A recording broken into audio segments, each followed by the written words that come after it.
नमस्कार, आप सभी का एक बार फिर से स्वागत है। आइए सुनते हैं श्रावण मास महात्म का 30वां अध्याय। श्रावण मास महात्म के पाठ एवं श्रवण का फल। ईश्वर बोले, हे सनत कुमार, मैंने आपसे श्रावण मास का कुछ महात्म कहा है। इसके संपूर्ण महात्म का वर्णन सैकड़ों वर्षों में भी नहीं किया जा सकता। मेरी इस कल्याणी प्रिया सती ने दक्ष के यज्ञ में अपना शरीर दग्ध करके पुनः हिमालय की पुत्री के रूप में जन्म लिया। श्रावण मास में व्रत करने के कारण यह मुझे पुनः प्राप्त हुई, इसलिए श्रावण मुझे प्रियकर है। यह मास न अधिक शीतल होता है और न अधिक उष्ण होता है।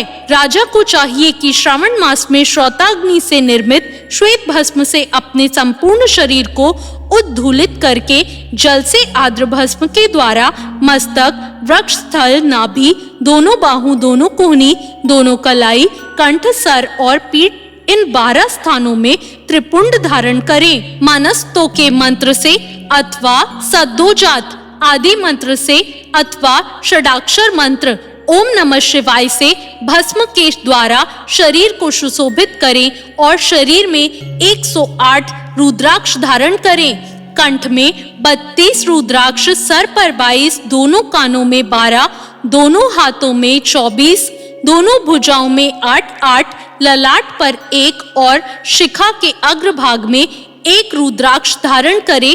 इस प्रकार से करके मेरा पूजन कर पंचाक्षर मंत्र का जाप करें।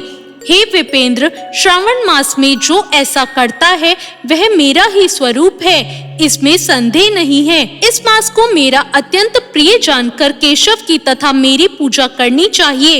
इस मास में मेरी अत्यंत प्रिय तिथि कृष्णाष्टमी, युगाधि तिथि के अनुसार मास का नामकरण होता है, अतः श्रावण कृष्ण अष्टमी को भाद्रपद अष्टमी समझना पड़ता है। उस दिन भगवान श्री हरि देवकी के गर्भ से उत्पन्न हुए थे।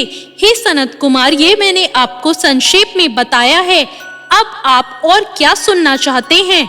सनत कुमार बोले, हे पार्वती पते, आपने श्रवण मास का जो कृत्य कहा उन्हें सुनकर आनंद सागर में निमग्न रहने के कारण और उनका वर्णन विस्तृत होने के कारण व्यवस्थित रूप से स्मृति नहीं बन पाई।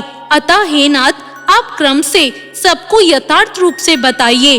सावधानी से सुनकर मैं भक्ति पूर्वक उन्हें धारण करूंगा। ईश्वर बोले, हे सनत कुमार, श्रावण मास की शुभ अनुक्रमणिका को आप सावधान होकर सुनिए।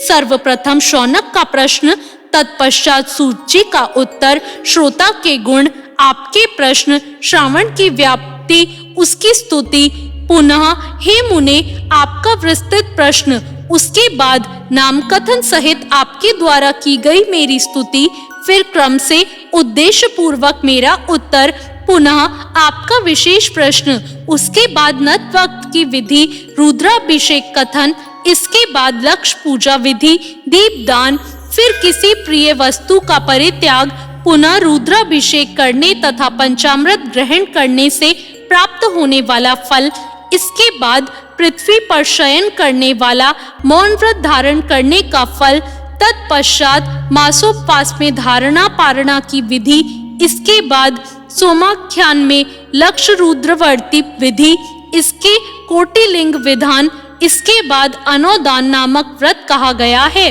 इसी व्रत में हिविष्वान ग्रहण, पत्तल पर भोजन करना, शाक त्याग, भूमि पर शयन, प्रातः स्नान और दम तथा शम का वर्णन, उसके बाद स्फटिक आदि लिंगों में पूजा, जप का फल, उसके बाद प्रदक्षिणा, नमस्कार, वेद पारायण, पुरुष सूक्त की विधि, उसके बाद गृह यज्ञ की विधि, रवि सोम मंगल के व्रत का विस्तार पूर्वक वर्णन, पुनः बुध गुरु का व्रत, इसके बाद शुक्रवार के दिन जीवंतिका का व्रत, पुनः शनिवार को नरसिंह, शनि, वायुदेव और अश्वत्थ का पूजन, ये सब कहे गए हैं।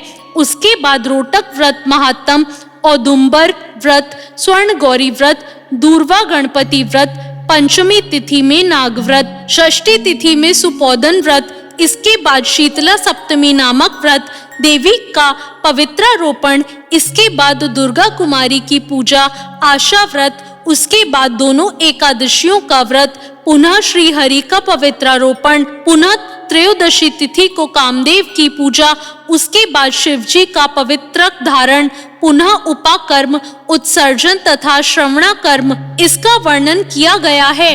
इसके बाद सर्प बलि, हयग्रीव, जन्मोत्सव, सभादीप, रक्षाबंधन, संकट नाशन व्रत, कृष्ण जन्माष्टमी व्रत तथा उसकी कथा, पिठोर नामक व्रत, पोला नामक वृष व्रत, कुशा ग्रहण, नदियों का रजो धर्म, सिंह संक्रमण में गोप्रसव होने पर उसकी शांति, कर्क सिंह संक्रमण काल में तथा श्रावण काल में दान स्नान महात्म श्रवण, उसके बाद वाचक पूजा, इसके बाद अगस्त्य अर्घ विधि, फिर कर्मों तथा व्रतों के काल का निर्णय बताया गया है। जो श्रावण मास महात्म का पाठ करता है अथवा इसका श्रवण करता है, वह इस मास में किए गए व्रतों को फल प्राप्त करता है। हे सनत कुमार, आप इस शुभ अनुक्रम को अपने हृदय में धारण कीजिए। जो इस अध्याय को तथा श्रवण मास के महात्म को सुनता है, वह उस फल को प्राप्त करता है जो फल सभी व्रतों का होता है। हे विप्रेश,